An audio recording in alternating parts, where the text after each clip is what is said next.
انت منتظر ايه من لاعب باع النادي، من لاعب خان النادي، من لاعب غدر بالجماهير، من لاعب كان بيطلع في القنوات الفضائيه ويقول انا مع الزمالك لاخر يوم في عمري وهو ماضي مع النادي الاهلي؟ انت منتظر ايه من لاعب كذب؟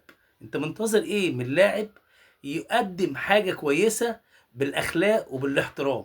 انت المفروض راجل كبير قد ابوك، المفروض الناس دي كلت معاهم عيش وملح، المفروض تقدر الراجل الكبير تسلم عليه. ده كله ما ينفعش، ده كله انت المفروض في نادي المبادئ والقيم والاخلاق هو النادي الاهلي.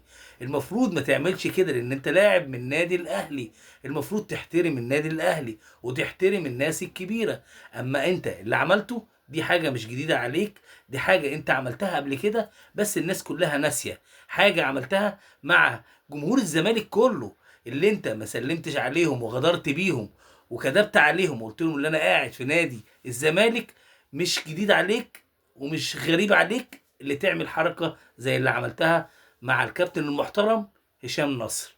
انت بصراحة كل يوم بتقل من نظرنا يا زيزو. كنا بنحبك، كنا بنحترمك، بس خلاص بعد الحركات اللي انت عمال تعملها كل يوم بتقل من نظر الزملكاوية. خلاص شكرا زيزو، انتهى بالنسبة لنا. وخلي بالك ونهايتك قريبة جدا في الملاعب، عشان انت ابتديت تتكبر، ابتديت الغرور عندك، ابتديت تكسف راجل كان ليه خير عليك وكان ليه فضل عليك. والخاين والغدار ملهوش امان. سلام.